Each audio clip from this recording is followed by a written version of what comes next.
If a hand comes out of that door and grab me, you know where I am. Call the police. Okay, guys, managed to get some lunch from Oxford University. Hello, everyone. Welcome to Harry's Book Cafe. You can see from my jacket that I'm still in Oxford. I'm still in the middle of the Oxford weekly long photography event invited by Oxford University. The building here behind me is the Broughton Castle. It is closed today, but Oxford University have a private tour today. I'm here to make sure that everyone gets the best photos for the day. The building behind me is still in private ownership, so someone still actually lives there. And because of that, I sort of had the idea. It looks very, very beautiful, but I can just imagine, being living in this place every day in the evening. What sort of feeling would that be? And that sort of inspired me to make a quick impromptu video and just talk about horror novels in general. So I myself is a voracious reader of horror novels, especially when I was younger. I just mosed through old Stephen King's books. And, after Stephen King, I read so many others, and I just thought they are absolutely amazing. So today, there is not really a single book in mind. Let's just talk about what makes horror book tick. Now, when we talk about horror, I believe most people, most males enjoy horror because we were able to experiencing something truly terrifying, truly unpleasant, but in a, what's the adjective, vocacious way, i.e. experiencing others' experience without having to put oneself through the discomfort. I think that's a perfect way of summing up why we love horror books and horror movies so much. So my number one horror book also turned out to be one of the scariest, if not the scariest book I ever read. I find it very difficult to scare someone, scare a reader, truly scare a reader, via the format of a book.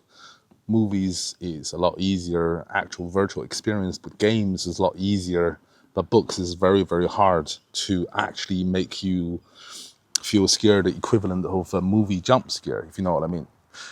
And the book that truly terrified me is The Stolen Tongue.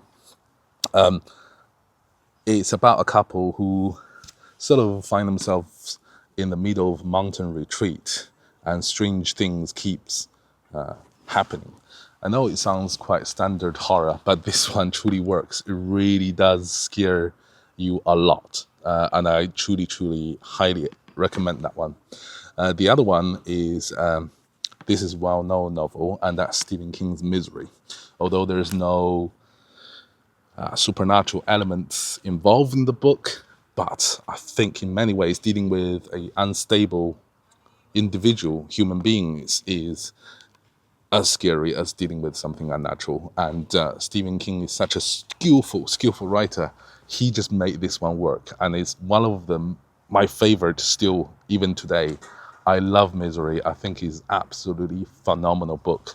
The next one is, again, is a novel that's not dealing with supernatural beings. It's, let me get this right, Hubert Selby Jr.'s The Last Exit to Broccoli. I think many people are quite familiar with this book. It's a famous book. It's an infamous book. It deals with truly abject poverty and deprivation in parts of New York City.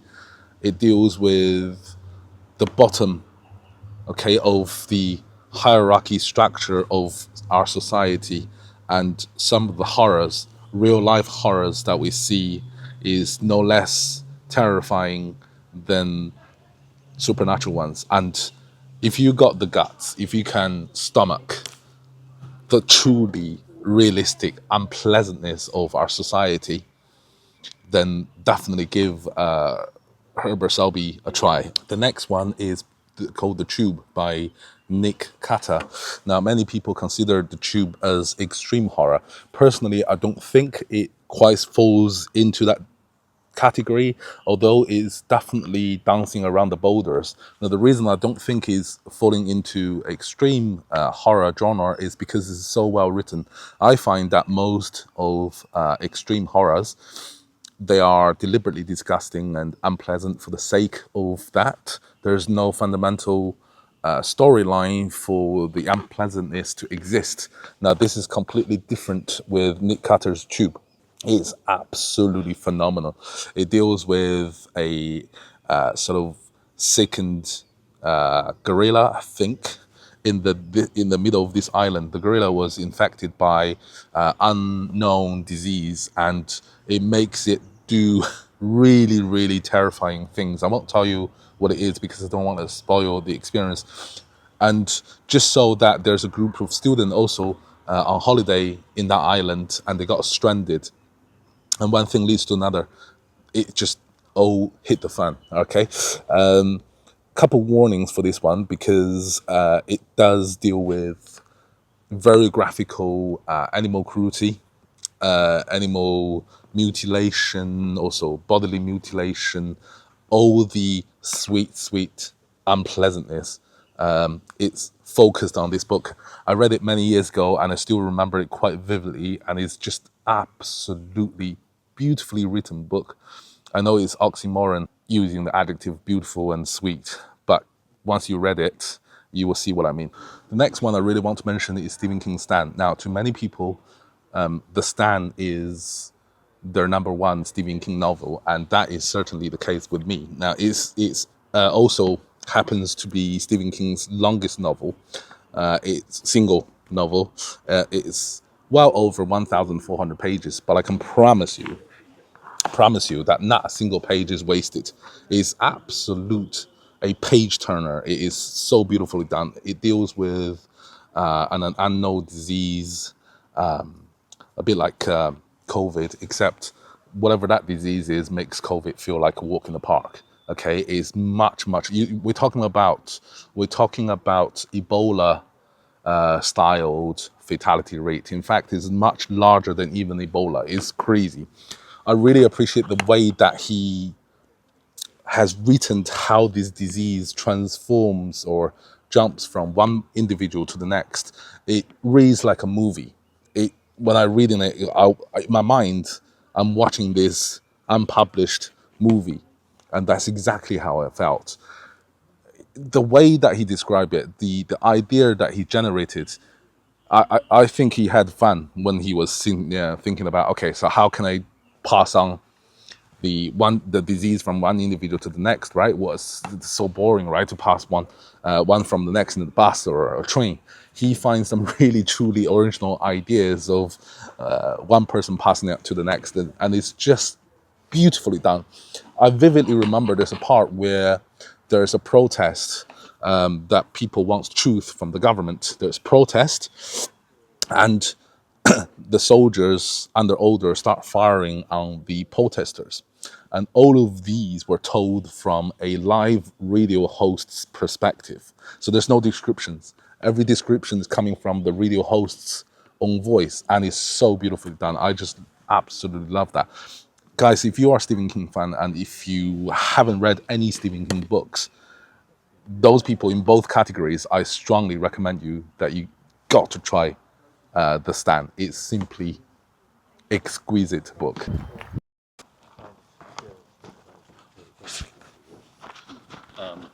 Okay, guys, managed to get some lunch from Oxford University in this lovely setting with a house as a background. I'm just thinking, guys, we can't really talk about horror novel recommendations without really talking about novels that's based on mansions such as this one. Now, I consider myself to be quite a voracious readers of horror novel, quite big consumers of horror novels, and yet the only novel that's based on massive haunted mansions that I can think of is Mary Shelley's Haunting of Hill House. I tried to read that novel a few years back, and I find it very, very hard going, and it's not remotely scary in many ways.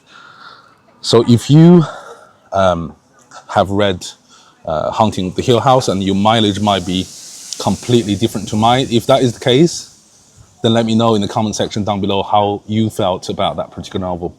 In addition, if you have read anything like what we're talking about here, ghost stories based in a large house, then please leave that in the comment section down below and let me know what they are so I can check them out myself. We're just gonna finish the lunch. What we're gonna do is after the lunch, I'm gonna take you inside the house and show you around and see how creepy it is. And see you after lunch, by the way. Next one, let me think. William Peter Blatty's The Exorcist. Now that is a truly terrifying book. I'm sure a lot of people actually watch the movie, and the movie is terrifying, especially the original one, the old one made in 1970s, 80s. The book has been recommended to me when I first arrived here in the UK back in 1999 by one of my friends. And he said, you got to try that book. I tried to read it back then, but there are so many new vocabularies at that time to me that I find it very hard going, especially in the prologue where they were digging archaeology stuff. And there's lots of archaeological nouns and verbs related with that. But having read that a few years ago, I can highly recommend it to you because it's just absolutely amazing. I think you don't really need me to tell you what the story is all about. I think most people are quite familiar with the story. However, reading the book is a totally different experience, and you have to try it, guys. It's absolutely amazing. Have to try it if you want to get a good scare. Guys, the final one before going to the mention itself, and that's American Psycho. Okay, it's not really a horror. Well, actually, it is a horror movie, disgustingly so. Again, many of you have actually watched the movie, and the movie is disgusting. It's amazing, right? The book is even more so disgusting. So if you can't take the movie already, then leave the book alone because the book holds no punches, right? There are details that was not filmed in the actual movie itself, but were actually in the book because it's too graphical to even include in American Psycho, all right? American Psycho, the novel, is one of the most disgusting, most violent book that you can find in the market. You gotta give it a try, all right? So that's the outside. Let's now finish lunch and go inside the building and show you what it's like inside the house. We can't do a horror book novel without exploring some of the inside of the building, right? This is cool. Oh man. Dum dum dum. This book review has turned into a rather interesting exploration. British, French, German, Italian, and Polish speakers about the way forward.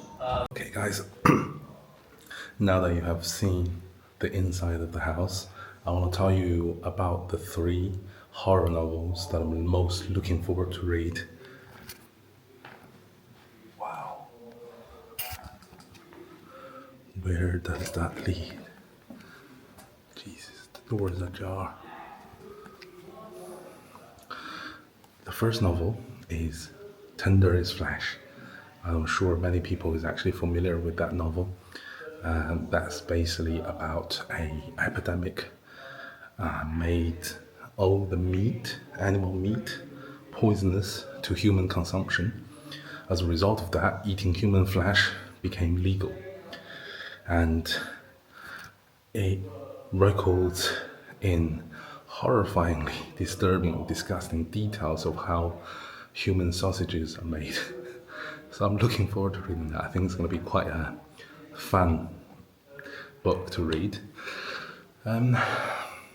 The other one is Let's Play at Adams.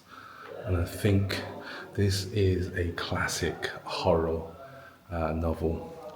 If I'm correct, I believe it involves a bunch of kids, maybe 11, 12, 13, were left with their nanny for the weekend, and those kids are certainly not normal. All right, they are narcissistic psychopath, and they basically tied up the nanny and spent the whole weekend torturing her. I think that's the plot of the book. And the third one, last one, is Grady Henderson's How to Sell a Haunted House. I don't know anything about it, so I'm going to go into that blind. But I read a lot of his other books and loved every single one of them, so I'm sure it's going to be absolutely amazing. Alright guys, that's the end of this vlog. I'm going to stand in front of this haunted door. If a hand comes out of that door and grab me, you know where I am, call the police, okay? If not, this is the end of this video, and I hope you enjoy this rather unusual book, TBA wish list, and I'll see you in the next time. Cheerio.